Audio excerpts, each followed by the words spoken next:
The stars had always been quiet, cold, ancient, and indifferent, like gods watching from afar. For thousands of years, the galaxy knew balance.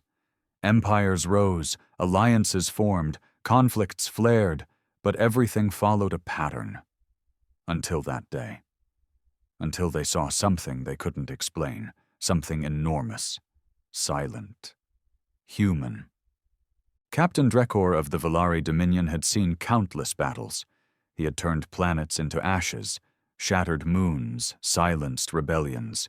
His war record was the kind that made lesser species surrender at the mere mention of his name. He didn't flinch easily, but that moment, when their forward scout relay intercepted a shadow drifting near the edge of Dominion space, he felt it. A chill. Not from fear, from something worse. Uncertainty. "Is that a ship?"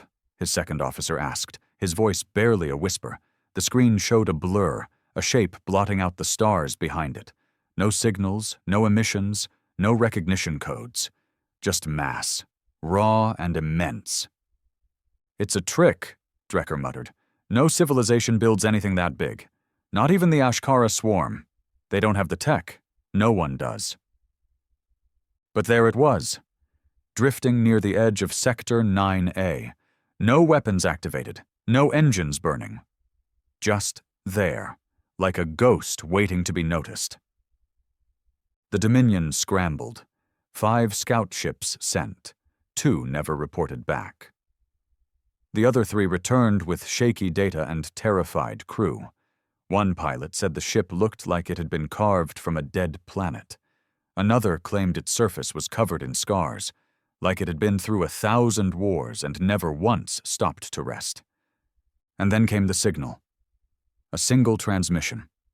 One frequency. No words, just a low, pulsing hum. It wasn't a language. It wasn't even code. It was a presence, like a heartbeat. Drekker ordered a war fleet assembled.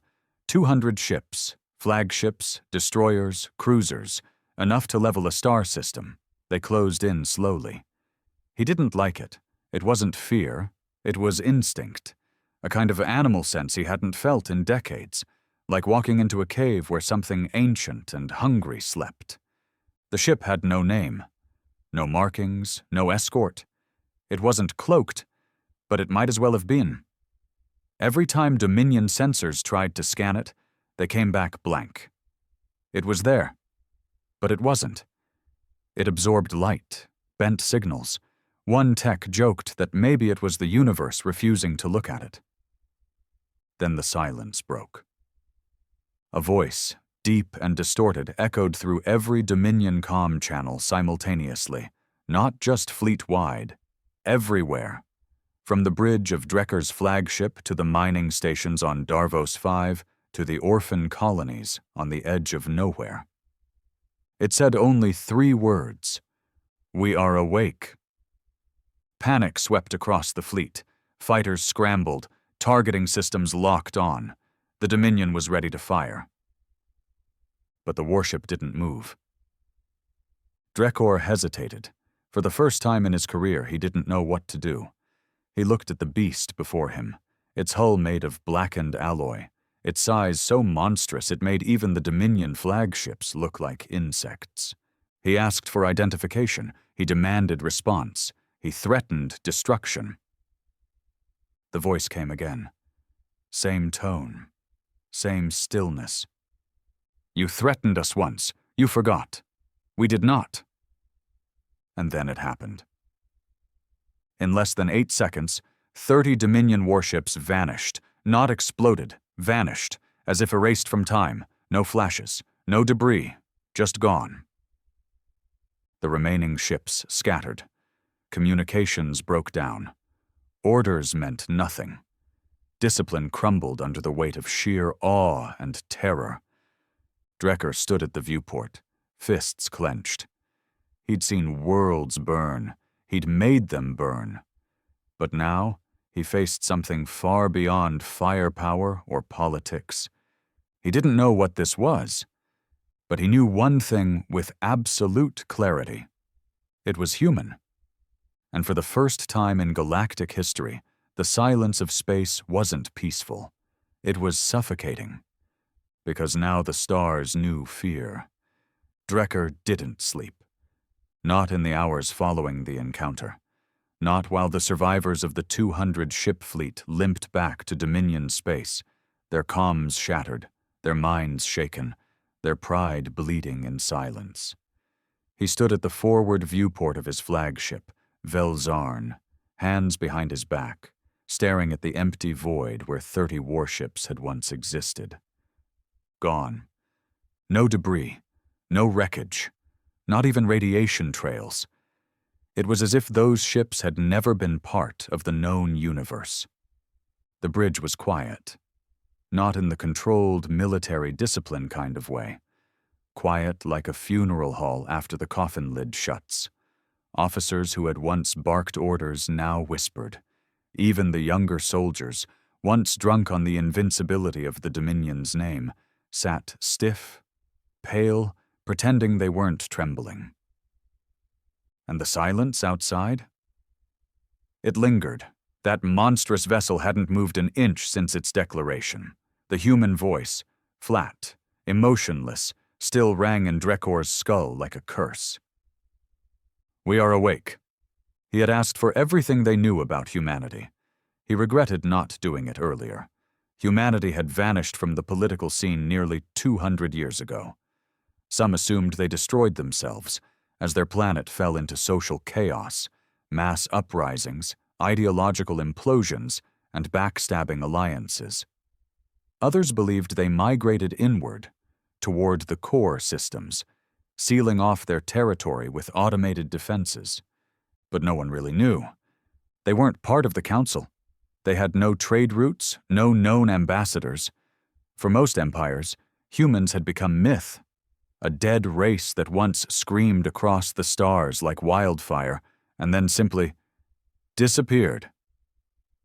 Until now. An aide approached him, young, barely promoted, hands shaking. "Sir," the aide whispered, eyes darting toward the viewport. "High Command is calling. They want a report." "Tell them to wait." "But sir, tell them I'm watching the graveyard of 30 ships and I don't feel like speaking to bureaucrats hiding behind 10 layers of planetary defense grids." The aide hesitated, then nodded and left, almost stumbling in his rush. Drekker turned back toward the void. Toward it. The warship. It hadn't fired a shot. No visible weapons, no flares of energy, just vanished ships, like someone edited them out of reality. And if 30 ships disappeared in seconds, how many more would follow if provoked again? Was this the product of human vengeance? Or had they become something else entirely? He remembered a briefing from years ago, back when humans were still a strategic curiosity. One of the Dominion intelligence officers had shared fragments of intercepted human transmissions. Old stuff, before they went silent. One quote stuck with him, not for its threat, but its calm certainty. "We don't fight to win, we fight so that no one ever tries again." At the time, they all laughed. Arrogance, classic human drama. They were good at threats, but now? Drekker wasn't so sure. Maybe they weren't just good at talking. Maybe they were good at making sure the last word was always theirs. Hours passed, and then a signal. From the humans. Director. Personal. "Captain Drekker of the Velari Dominion," the voice said. It was male. Calm. Human. Drekker tensed. The bridge froze. "I am Commander Varen of the Titan-class warship, Black Eden. You trespassed into sovereign human territory." No emotion. No aggression. Just a statement of fact. "You brought 200 ships. You threatened annihilation. And you lied." Drekker's voice was rough when he answered. "Lied about what?" The reply came instantly. "You pretended the galaxy was yours." Silence again. Drekker's jaw clenched. He hated being spoken to like a child, Like he wasn't in command. Like he wasn't Drecker, the Butcher of Varn, the Hammer of the Eastern Reach. But he said nothing. The moment demanded stillness. The human voice continued. We left. Not because we were weak, because we were disappointed. We watched your empires, your pettiness, your obsession with dominance. We hoped you would grow. You didn't. A pause. Now we return. Not to conquer, but to clean. The word echoed. Clean, not invade, not destroy. Clean. Like they saw the galaxy as a mess, like Drecker's entire existence was filth under their boots. Return to your dominion, Captain. Tell them this. The silence is over. The Titans walk again. We gave the stars peace. They chose noise. The comm line went dead. Drekkor stood frozen. No threats, no demands, just a statement. And somehow that made it worse. The voice hadn't needed to raise itself, because it knew the fear was already there. Sir, his first officer whispered, should we withdraw? Drekker stared at the monstrous ship one last time. Black Eden. Even its name sounded like a warning. Yes, he said finally. Tell the fleet to pull back. Should we prepare defenses? He turned. Number, prepare a report, a full one. I want High Command to read every word and understand what they've unleashed. He paused, then added, and tell them to stop calling it a warship. The officer frowned. Then what is it? Drekker looked at the stars, now dimmer in its shadow. It's a message. When the fleet returned to Dominion space, the news spread fast. Not because Drekkor announced it. He didn't need to. Survivors spoke. Broken officers wept during debriefings. Ships came back with data too disturbing to dismiss. But the real explosion came when Drekkor's personal report was leaked. An excerpt. The Titan-class vessel is not a ship. It is a verdict. Whatever power fuels its systems does not follow known physics. This is not a matter of diplomacy or war. It is a reckoning. The humans have returned, and they are not here to negotiate. Across the galaxy, fear spread faster than light. Other species began pulling ships from Dominion trade routes. The Ashkara retracted half their fleet to defensive positions. The Saren Collective announced a full audit of their borders. Even the vaunted Varun Archives issued a statement, something they hadn't done in 400 years. Humanity sleeps not for peace, but for precision. The next move will not be ours. Back on the Dominion homeworld, High Command demanded answers. Drekker was summoned, interrogated, threatened with exile. He didn't care. You brought this on us, he told the Admiralty. You poked the gods and mocked their silence. Now they've answered. One admiral sneered. We'll build bigger ships, stronger ones. You make it sound like they're invincible. Drekker laughed for the first time in days. A bitter, hopeless laugh. You don't get it. They left because they were bored. We built fleets, they built monuments. We conquered systems, they mastered silence. He leaned forward. And now the silence is watching. The Admiral said nothing. What could he say? In the months that followed, reports came in from every corner of the galaxy. Ships missing near old human space, entire pirate fleets vanishing without distress signals, colonies built near the border zones found evacuated, no bodies, no damage, just gone. And always, the same 3 words appeared in deep space logs, sometimes burned into metal, sometimes broadcast across dead frequencies. We are awake. The stars were no longer silent. They were waiting. Drekker sat alone in the observation chamber of the Velari Dominion's core military nexus, buried deep beneath the crust of Zarthan Prime. The polished obsidian walls hummed with quiet energy, casting long shadows over the room. Outside the one-way viewing port, the endless city of the Dominion's capital stretched like a forest of chrome and steel. Towers stabbed the skies, hovercraft zipped through air lanes, and everything buzzed with artificial life. But Drekker wasn't watching the city. His mind was somewhere else. Black Eden. He had whispered the name to himself 1,000 times since the encounter. It echoed in the back of his skull like a curse. The face of that warship, if one could call it that, was burned into his memory, its jagged silhouette blotting out the stars, its surface riddled with ancient scars that suggested not just age, but purpose. Every scrape, every blackened gash felt like a name etched in blood. Like trophies. He hadn't eaten in 2 days. Sleep was no longer something his body accepted. He had tried sedatives. They made it worse. They slowed the walls of restraint and allowed the images to roam free. Always that silence, always that voice. You pretended the galaxy was yours. The door hissed open. General Rothick entered with the confidence of a man who had never once known fear. His armor gleamed, ceremonial and impractical. Behind him stood 2 security officers, more for show than protection. Drekker didn't even look at them. You look tired, Captain, Rothick said, sitting opposite him. I'm not a captain anymore, Drekker muttered. You stripped that title the moment I returned. The general smiled faintly. You weren't dismissed, Drekker. You were reassigned. Demoted. Reassigned to a position better suited to your talents. Drekker's eyes snapped to his. Stop pretending. I walked through death and came back warning you of gods walking among stars, and you put me in a basement.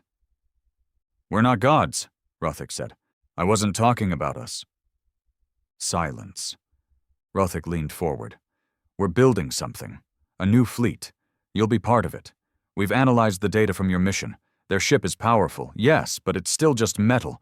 We can match that. We can learn. Drekker laughed bitterly. You still think this is about ships. You didn't see what I saw. You didn't feel it. Enlighten me. Drekker stood and walked to the viewport. That thing. That Black Eden. It didn't react. It didn't scan us. It didn't shield. It knew we were there like you know a fly is on your hand. You don't bother swatting it. You just flick it away. That's what it did. We weren't a threat. We were background noise. And yet it spoke to you, Rothick said. Not the fleet, not the Admiralty, you. That means something. Drekker turned slowly. It means it was personal. It remembered us. Humanity did. They remembered what we did centuries ago. The incursions, the containment operations, the trade embargoes. They didn't forget. They just waited. Rothick's face twitched. And what do you propose we do? Kneel? No, Drekker said quietly. Listen. 3 weeks later, the first Titan-class ship was spotted near the Ashkara border. Not 1, but 2. They moved without propulsion. No engines, no trails. Just a shift in the void, as if space itself parted to let them through. Ashkara tried to hail them. They received only coordinates in response. The Ashkara High Lord, arrogant and stubborn, sent a battle fleet to intercept. None returned. An Ashkara trade route, 12 inhabited worlds, went dark within 24 hours. No explosions, no war, just silence. The Saren Collective closed its borders the next day. Their ambassador declared that the age of politics is over, the age of reckoning begins. Across the galaxy, panic gripped systems like a fever. Every species reacted differently. Some fortified. Some fled. Some pretended it wasn't real. But deep inside every government hall, every military headquarters, every backroom war council, one question reigned above all others. What do the humans want? Drekker knew the answer. He felt it in his bones. They wanted the noise gone. Not just war, not politics, not even revenge. They wanted order, their version of it. A cold, terrifying stillness. A galaxy that no longer screamed, no longer burned, no longer postured for dominance. A galaxy that remembered who had walked it first with fire and fury, and who had walked away when it no longer amused them. One night, in his chamber, Drekor reviewed the intercepted logs from a derelict Varun science vessel near the edge of human space. The last entry chilled him.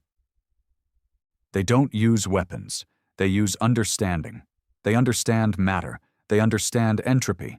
They can reverse it, unmake it, not destroy but erase, not death, removal. And below that, we thought they were primitives who got lucky with fast tech. We were wrong. They weren't ahead of us. They were done with us. He shut the screen. His hands trembled. They had all believed the same lie, that humans were chaotic, primitive, emotional, but that was their disguise. Their rage was never disorganized. Their war was never reckless. It was focused. And now that focus had returned. In the Dominion Senate, debate turned to madness. Some wanted to sue for peace. Others called for a preemptive strike on suspected human border worlds. Rothik, now heading a secret emergency committee, summoned Drekor again. This time the general looked tired. "They're not responding to our envoys," Rothik said. "Our emissaries disappear. No threats, no return messages. Just gone." Drekor said nothing. They haven't attacked major worlds yet. Only fringe systems. Only those with high conflict indices. Worlds known for slave trade, political coups, instability. Drekor nodded. "They're cleansing." Rothik grimaced. "We can't stop them." "No," Drekor agreed. "But maybe we can surrender to something they respect." "Like what?" "Silence." Rothik blinked. "Withdraw fleets, disarm conflict zones. Show them we understand. Show them we're done shouting." "That would look like fear." Drekor's voice hardened. "It is fear." Rothik sat back. "You're serious?" "If we keep pretending we're still in control," Drekor said, "we'll end up like those 30 ships." And so began the Great Retreat. Across Dominion space, fleets were pulled back, outposts were abandoned, war declarations were cancelled, propaganda called it strategic consolidation. But in the dark, in unmarked channels, they called it what it was. Submission, not to humans, but to the truth. That the galaxy had never belonged to them. That the silence was never peace. It was patience. And now that patience was up, the Dominion Senate was collapsing. Not in fire, not in revolution. Something worse. Quietly. Subtly. The way trees rot from the inside long before they fall. Weeks had passed since the Great Retreat, and still the humans had not responded. No threats, no ultimatums, no demands. They didn't issue laws or treaties. They didn't want tribute. That's what made them terrifying. They didn't want anything. Drekor watched this unraveling from a distance. He had resigned quietly, choosing to live in the outer province of Lorath Prime, a cold, mountainous world known more for ore than politics. He had no rank now, no title, just memories that wouldn't leave him alone, and nightmares. They all shared the same shape, Black Eden. Not firing weapons, not making declarations, just watching.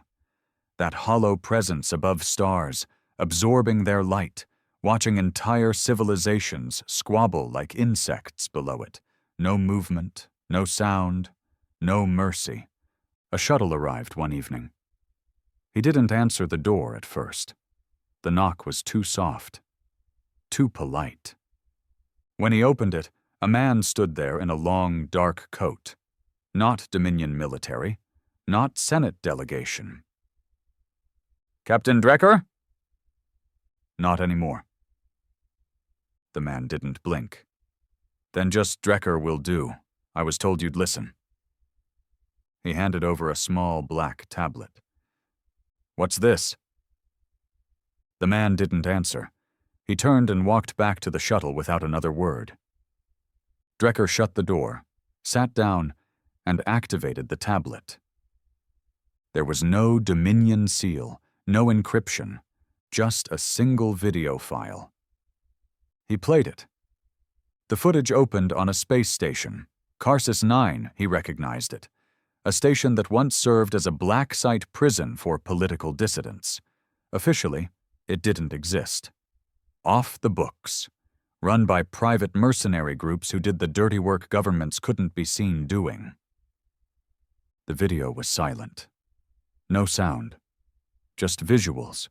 He watched as something massive drifted into view beyond the station. No lights, no thrusters, just mass. Dark and endless. The station's defense systems activated. Drecker recognized the flare of plasma turrets, the flicker of orbital mines. None of it fired. The systems went dark. No explosions. No hacking signals. Just gone. Then, the lights inside the station flickered. He could see people inside, guards, prisoners, technicians, rushing, panicking. And then the walls bent inward. No breach, no explosion, just metal folding like paper. In silence. Like the station was being unmade from the inside out. One by one, the lights died. The final frame showed the last remaining viewport, where a guard pressed his face, mouth open in a scream that never reached sound. Behind him, the station collapsed into itself, like a star imploding. The video ended. Drecker sat motionless for several minutes. Then the tablet buzzed. One final message appeared in red text. Noise eliminated. Drecker knew what it meant. Karsus 9 wasn't just a prison. It was a noise generator. It was the kind of place that screamed in the dark, a hidden sin, and the humans had found it. Not to threaten, not to expose, but to erase. He knew then that the humans didn't care about politics. They weren't punishing governments or species.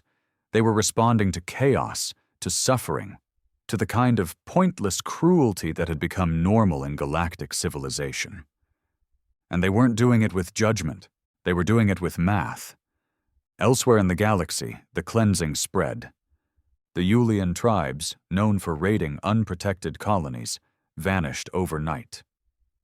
Their asteroid citadel, carved into a hollow moon, was gone by morning. No signals, no escape pods. Just a single transmission caught by a passing cargo ship. Cease screaming. The Jinthra Syndicate, who operated black market gene farms, attempted to open diplomatic channels with human space. The channels returned only silence. Within 48 hours, every one of their research stations suffered massive containment failures.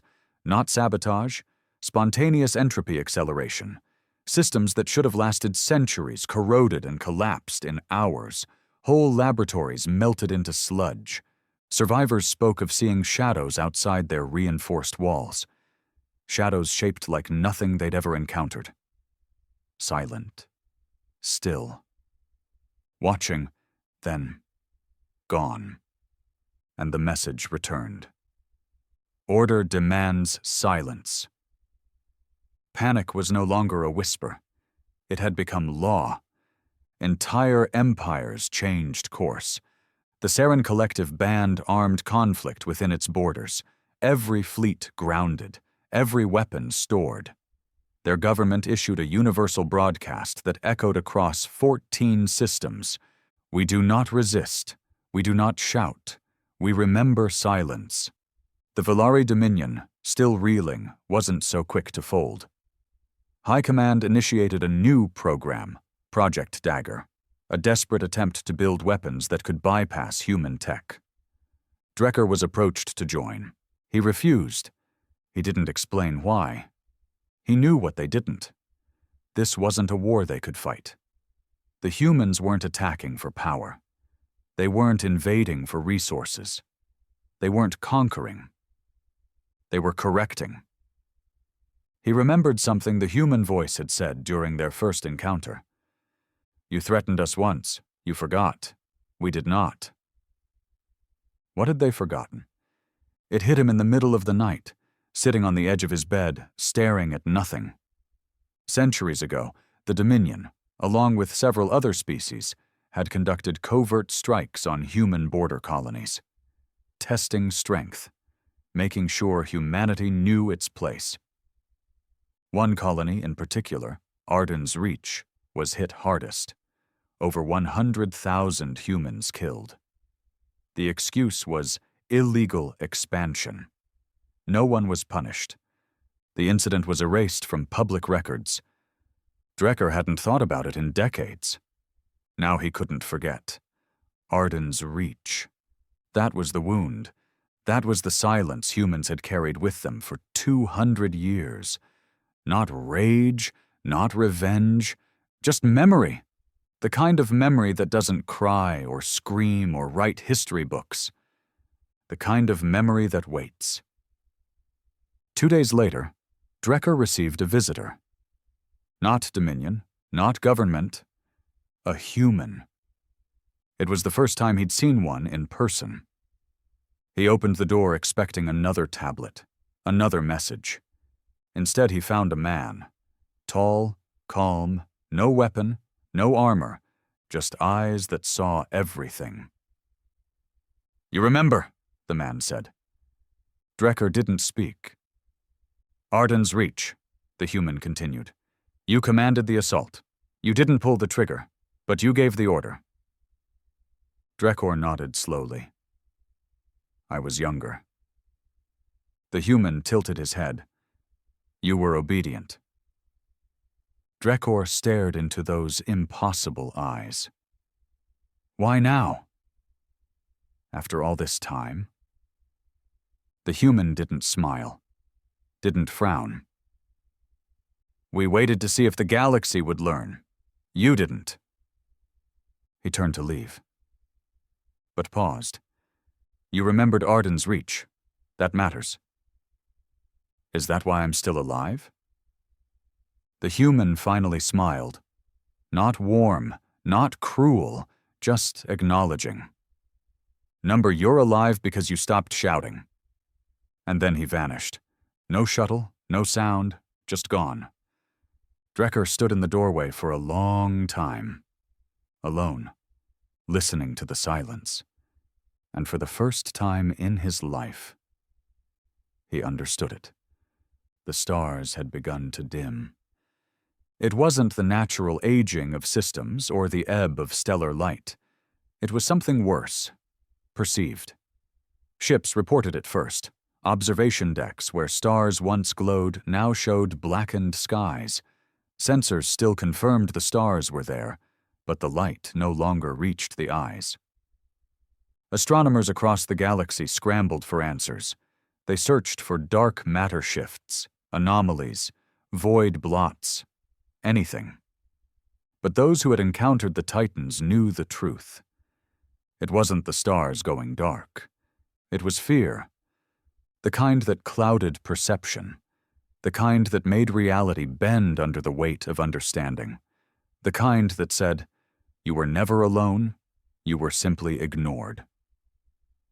The Dominion called it a psychological phenomenon, void panic syndrome. But deep down, no one believed that. Not anymore. Drekker began writing again. Not reports, not military logs, memoirs. He didn't know why. Maybe because no one else would. Maybe because he didn't want the truth to vanish with him. Not the official truth, but the kind of truth that made your chest tighten and your mouth go dry. He wrote about the war, about Arden's Reach, about the screams from colonists who had no idea why death came raining down, about how the command came from somewhere higher, faceless, buried behind Dominion security layers, and about how no one remembered. Except the humans. That was what struck him deepest. They didn't come back for conquest. They didn't come back waving banners or parading ships. They came back for a single forgotten colony. And with that memory, they began reshaping the entire galaxy, one system at a time. News reached him of a new event, something different. The Kaldran Confederacy had discovered a dead world at the edge of known space. No atmosphere, no structures, just scorched plains and endless black soil. Except, when their landing party approached the central basin, they found something impossible. A city, not built, etched. Carved perfectly into the black stone, miles wide, an entire city sunken into the rock as if pressed from above. No seams, no materials, just shapes, houses, towers, pathways, like a memory sculpted into the planet. No tech, no signals, just silence. And at the center, a monolith. 50 meters tall, smooth, seamless, no inscriptions, until one researcher touched it. Then the words appeared, not written, but burned into their minds like a whisper from the void. Here lies the echo of what you destroyed. We remember the name. Beneath it, Arden's Reach. Drecker dropped the data slate when he read that. His hands shook so violently he had to steady himself against the table. This was more than vengeance. This was record-keeping. This was how humans mourned. By building permanent memory into the bones of dead worlds. By turning silence into monuments. They weren't just erasing the wicked. They were teaching the survivors. The Dominion panicked. The monolith revelation reached High Command within hours, despite every attempt to suppress it. Soldiers began deserting in droves. Low-level officers refused to deploy near human-adjacent sectors. Fleet production dropped by 47%. And worse? People started to agree with the humans. Not openly, at first, not in the Senate or on broadcasts, but in whispers, in underground movements, in graffiti on shattered buildings in war-torn sectors. Let them clean. Silence is safer. Black Eden sees all. Some of the younger generation, born long after the wars, began idolizing the humans, not as heroes, but as forces of nature. They uploaded distorted images of Titan-class warships with reverent music, like sacred hymns. The Dominion called it cultural contamination. Drecker called it truth creeping in. One night, a knock came at Drecker's door again. This time, no tablet, no human. A Dominion agent. Young, nervous. "I was told you saw it," the agent said. Drecker nodded. "They want me to join the new think tank, study the Titans, analyze their intent." "They don't have intent," Drecker said quietly. "They have parameters." The agent frowned. "I don't follow?" "They don't want to win. They don't want to lead. They want quiet." The agent shifted uncomfortably. We intercepted a new signal. It wasn't public. We found it near the ruins of the Krav Coalition." Drecker tensed. "They were wiped out?" "Without a shot fired." The agent handed him a drive. He plugged it in. The signal was audio only. Faint, distorted, but unmistakably human. It repeated every 47 seconds. "Let the noise end." And then a soft, almost mechanical whisper. "Begin recalibration." Drecker paused the file. "What does that mean?" the agent asked. Drecker stared into the distance. "It means they're not just cleaning." He looked at the agent. "It means they're remaking the galaxy." The next few weeks proved him right. Ships began noticing gravitational anomalies near previously quiet zones. Not weapon discharges, not black holes, architectural gravitational shifts. Planets changing shape, moons realigning, star systems slowly reorganizing. As if some massive intelligence were sculpting the galaxy to a new design, the Valari Dominion's Deep Space Observation Array caught the clearest image. A nebula once known for its chaotic gas streams had been altered. The clouds now formed symmetrical patterns, geometric swirls, clean spirals, not natural, not even artistic, intentional, and at the center, a black obelisk, miles long, drifting in absolute silence, just like Black Eden. The Dominion scientists named it the Architect. Drecker didn't argue. It was fitting. Now, the galaxy realized what Drecker had already known. This wasn't retaliation. It wasn't war. It wasn't even punishment. It was recalibration. The humans weren't angry. They were done waiting. They had watched the chaos grow, watched the noise build, and now they were removing it, like static on a screen. They weren't fixing the galaxy. They were erasing what didn't deserve to stay, and building something else, something quieter, something better, on their terms. One final message spread across every system. No warning, no hacking, no delay. Every screen, every common, every display, every mind. It simply appeared. 3 sentences. We were the first to burn. We learned to wait. Now we restore. The message vanished, and every artificial system in the galaxy flickered. For just a second.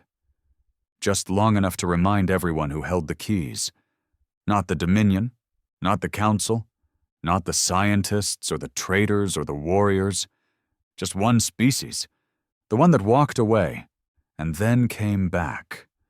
Not with fire, not with noise, but with silence. The Dominion skies were quieter than ever. Not because peace had returned. No, peace required effort, diplomacy, sacrifice. This was submission. A galaxy-wide silence not born from resolution, but from fear. The kind that creeps into the bones. The kind that makes you afraid to whisper too loud, in case something out there is still listening. In the capital spires of Zarthan Prime, Drekor walked the halls once reserved for Dominion legends. His boots echoed softly through corridors now half abandoned. Flags once raised in triumph, now drooped in dust-choked corners. The war statues had been dismantled, not by humans, but by the Dominion itself. Quietly, almost reverently, as if trying to erase its own past before the humans reminded them of it. He had been summoned again, not as a soldier, not even as a consultant, but as a witness. There were so few left who had faced the Titans and lived to speak of it. The chamber he entered was different this time. No guards, no senators, just one figure at the far end, a woman draped in high-ranking diplomatic robes, the Dominion crest dulled to almost gray. "Drecker," she said, rising. "Thank you for coming." He remained silent. "We need your help." He gave a humorless smirk. "You need a scapegoat." "No," she said softly. "We need a translator." That caught his attention. "Of what?" She walked over and tapped a console. A hologram rose, a massive structure floating over a derelict mining colony near the outer rims. It wasn't a warship. It was a tower. Black, featureless. It had simply appeared overnight, burrowed into the crust of the planet, not built, implanted. There were no energy readings, no atmospheric disturbances, no detectable arrival, she said. It was just there, like it had always been. What happened to the colony? She hesitated. The people changed. How? They stopped talking. Drekor narrowed his eyes. Not out of fear, she added. Out of choice. They woke up the morning after the tower arrived and just stopped. No panic, no violence, no uprising, just quiet. They go to work, they grow food, they maintain the facilities. But no one speaks. No one sleeps much either. And no one dies. No illness, no conflict. Drekker felt something cold unravel in his stomach. They've been stabilized, he muttered. She nodded. That's the word our analysts used, like a system crash that rebooted in safe mode. And you think I can understand this? You faced the Titans. You spoke to one. You survived. They reached out to you once. Maybe they'll do it again. Drekker stared at the hologram. The tower looked wrong. Not alien. Not machine. Inevitable. Prepare my ship, he said. I'll go alone. The journey took 3 days. Drekker didn't sleep. Didn't speak. He spent the time staring at the transmission logs sent from the colony below. There were none. That's what disturbed him most. Not silence, but deliberate silence. The planet came into view, Nerith 12, once a minor mining outpost known for titanium veins and short-lived workers. Now it floated beneath him like a world in prayer. As his shuttle broke atmosphere, he saw it, the tower. Jet black, seamless. It rose from the center of the largest city like a blade stabbed into the earth, not towering above the buildings, dwarfing them. There were no patrols, no guards, just people, walking slowly, purposefully, faces blank, movements minimal. He landed. No one greeted him. No one acknowledged him. He stepped out and felt the pressure instantly, not in the air, but in his mind, like something was sifting through his thoughts, not invading, just examining. He walked through the city. No voices, no animals, no music, just the hum of machines running perfectly. Every person he passed met his gaze, held it, then moved on. Drekker muttered, "What did they do to you?" But no one answered. When he reached the tower's base, he expected resistance. A barrier, a force field. There was none, just a black arch. He stepped through. Inside, the silence was worse, not emptier, heavier. The walls were smooth, endless. The hallway seemed to stretch forever. Yet he knew he was walking. Knew he was getting closer to something. Then a voice. The same one he had heard from Black Eden. Not over a common. Inside his mind. We monitored your kind. We observed your structure. The chaos is not inherent. It is choice. He swallowed. You turned them into machines. Number we removed the option to scream. Why now? Because you spread too far, because you forgot the cost of your noise. The hallway ended. He stepped into a chamber where there was no floor, no ceiling, only space. Projected. Warped. Real and unreal. In the center floated an orb, dark, shimmering. A heart that didn't beat. You remember Arden's Reach? You carry the name still. Drekker knelt, not in submission but in weight. His legs couldn't hold him anymore. What? Do you want? The answer came without pause. A reset. He whispered, Of what? The galaxy. He looked up. Why not just destroy it all? Because there are some worth saving, some who can learn, some who finally listen. He realized what they meant, not just humans. Him. The people who stopped shouting, the ones who started remembering. You will return. You will speak. You will tell them the end is not death. The end is recalibration. Drekor asked, and if they don't believe me? The orb pulsed softly. Then we will silence them too. He left the tower hours later. The people still didn't speak. But when they saw him walk past, they bowed their heads. Not to his rank, not to his name, to his understanding. As his shuttle lifted off, he watched the tower vanish. Not fade, not descend, just cease. As if it had never existed. But the memory of it burned behind his eyes, and in his ears the voice echoed. Tell them, we are not angry, we are not cruel, we are only done waiting. Drekor returned to Zarthan Prime under a sky that no longer looked familiar. The atmosphere hadn't changed. The light was the same. The skyline of towers still pierced the heavens like spears, but everything felt slower, measured, like the entire planet was holding its breath and had been doing so for far too long. There were no parades, no press, no ceremony, just a transport crew that barely made eye contact and cleared a path for him in silence. They'd all heard what had happened on Nareth 12.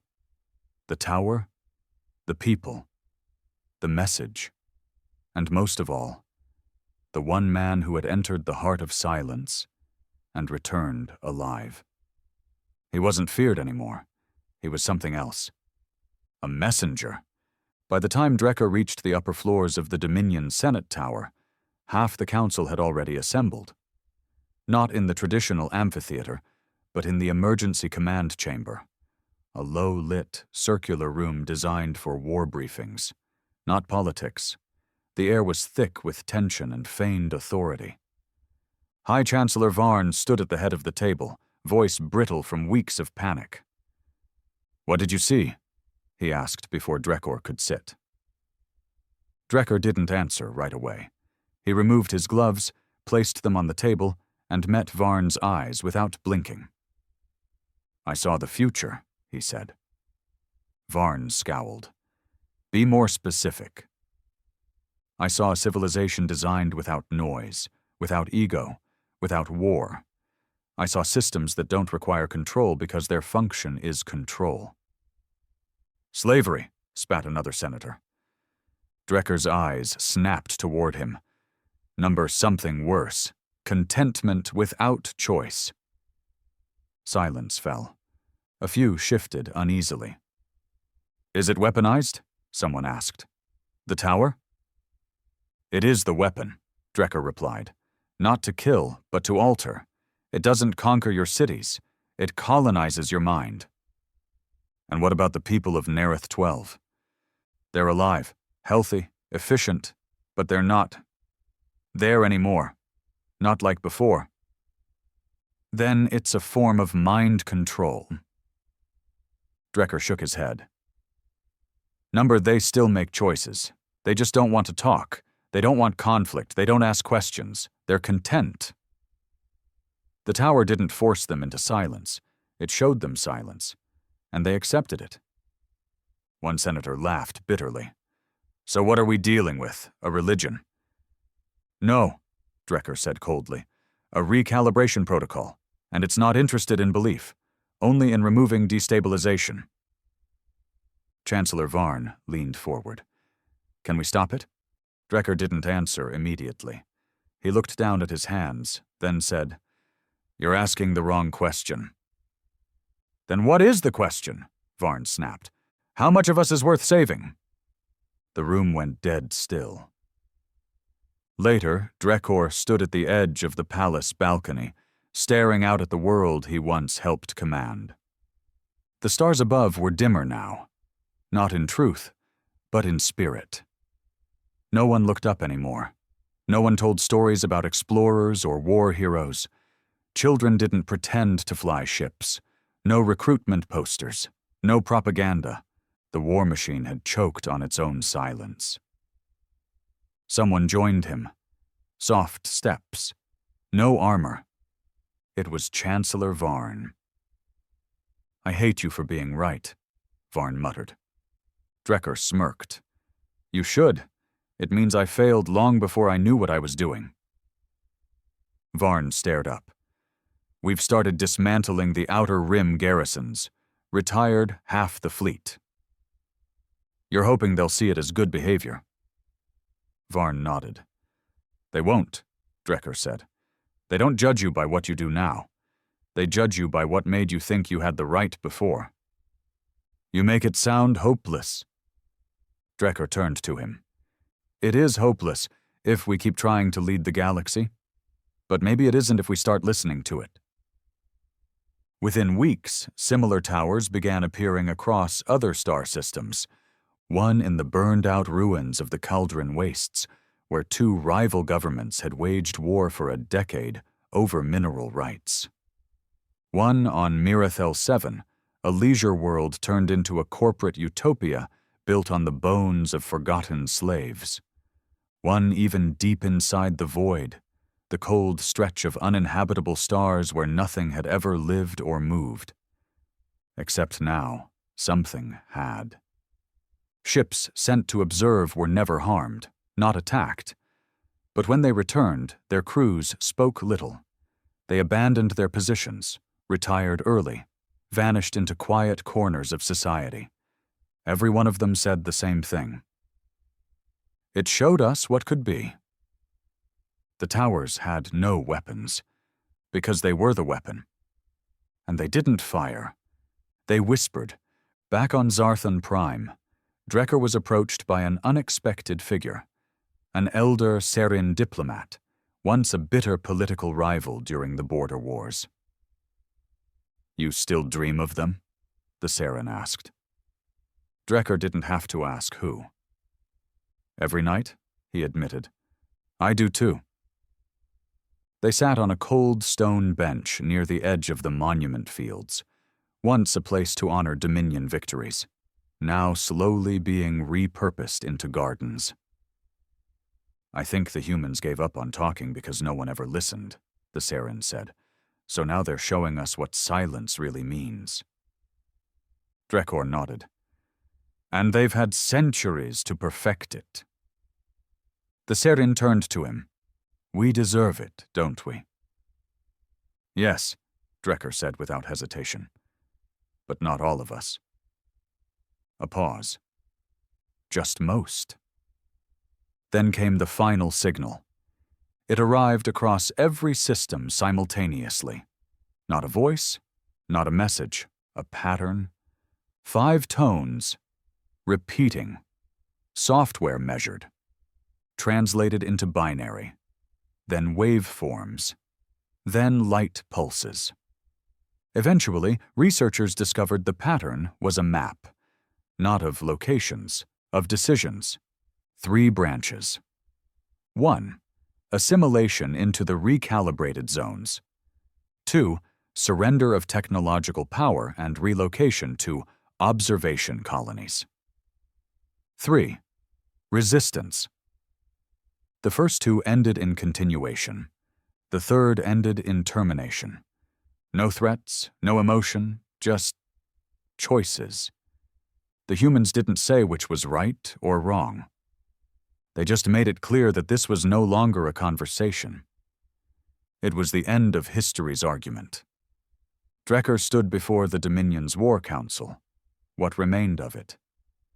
He looked at the tired faces, the trembling hands, the men and women who had once plotted entire star-crushing campaigns and now flinched when the lights flickered. "You can choose resistance," he said, "but it won't be war. It won't be a battle. It'll be a shutdown. Quick, clinical, forgotten." Someone asked, "And if we surrender everything?" Drekker shook his head. "Then you get to live. Not as rulers, not as warriors, but as witnesses. You'll remember what the galaxy used to be. You'll serve a purpose, not one of command, but of contrast. Silence. Then Varn stood. "We're not ready to decide." Drekkor looked at him. "You already have." The sky above Zarthan Prime was no longer empty. It had changed, not with color or flame, but with the presence that no one dared name aloud. Dozens of Titan-class vessels now drifted quietly in high orbit. No formation, no declaration. Just there, as if they'd always been, waiting for a galaxy to finally stop resisting its own sickness. They cast no shadows. They made no noise. But every soul below knew exactly where they were. Humanity had not invaded. It had arrived. And the stars, once full of ambition and arrogance, now pulsed in rhythm with a new truth. Silence was not the absence of sound. It was the presence of understanding. Drekkor stood on the western wall of the old Dominion Military Academy. The courtyard below, once used for parades and combat drills, was now a public garden. Former generals walked alongside orphans. War widows fed stray animals from their laps. The Academy's battle chants had long been replaced with wind chimes. Even the children played more quietly. He wore no uniform now, just a simple gray coat and gloves. But when he walked, people moved aside. Not in fear, but in recognition. Not of what he was, but what he had become. A relic, a prophet, or maybe just a man who had survived the cleansing. The Chancellor's voice crackled through the private comlink in his collar. "They've given us a date." Drekkor didn't ask who they were. There was only one they now. "When?" 3 days. He nodded. "And the people?" "They're preparing. They've accepted the classification. Observation colony. Not a death sentence. Not exile. Just irrelevance. The Dominion would no longer govern, no longer explore, no longer intervene. It would watch, remember, document, but never speak with authority again. It was mercy of a kind, and punishment of the worst kind. For an empire built on domination, the true execution was not destruction. It was preservation. "You were right," the Chancellor whispered.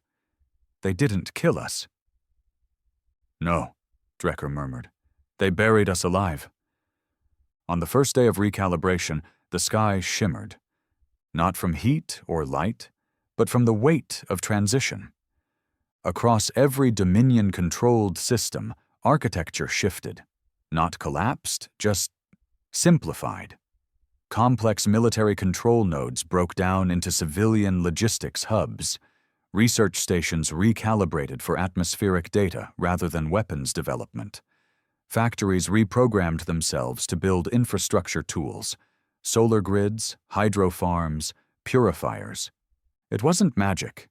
It was design. Humanity had not hacked the Dominion systems. They had understood them, and rewritten purpose from the root code. People watched silently as their ships restructured, their command towers flattened into libraries, and their artificial intelligences began quoting ancient human philosophies. Order is not control, it is harmony. You do not own the stars, you borrow them. Noise is not strength. Some cried, some knelt. Most simply stood, stunned, as their world shifted. Drekkor walked the central boulevard, passing places he'd once ordered bombed during uprisings. Now children planted trees in the same soil that had once been soaked with blood. Not one tower from Black Eden had descended. Not one human had stepped on the surface. This was not occupation, this was redefinition. On the second day, the comms went silent, not jammed, removed. No Dominion broadcast existed anymore. The Council's emergency frequencies, military channels, propaganda loops. They didn't stop. They were unwritten. What replaced them was a single signal, a soft hum, like a heartbeat slowed down and stretched across the stars. It played in every public square, every home, every ship. And then a voice, familiar, calm, unchanging. We do not govern. We do not forgive. We remember. Your noise brought extinction to truth. Now silence preserves what's left of you. Watch. Remember. Do not scream again. That was the last broadcast the Dominion ever received. On the third day, Drekker stood in the heart of the capital. All power grids now functioned perfectly. No outages, no lag. Food grew faster, air was cleaner. There were no sirens, no alarms, no soldiers, and no leaders. The Chancellor had resigned, not out of fear, but acceptance. No one replaced him. The last act of Dominion leadership was a transmission from Drekker. A simple one. His face. No rank. He looked into the lens with eyes older than they had any right to be. We thought we could rule the galaxy. We thought we were meant to lead. We forgot the cost. He paused, then leaned forward. If you're watching this, remember, silence isn't defeat, it's mercy. And mercy is the rarest weapon. The feed cut. There were no cheers, no mourning, just stillness. That night, Drekker sat on the academy wall, just as he had on the first. Above him, the stars were bright again. But now they pulsed with something else. A new constellation had appeared.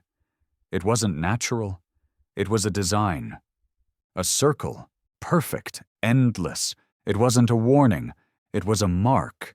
Humanity's seal, the galaxy's reminder. This was the future now, a future not ruled by chaos, conquest, or declarations, but by the silence of a civilization that once roared louder than any other, then chose to listen instead. The Titans never spoke again. They didn't have to. They had been heard, and across every star, in every mind, one truth remained.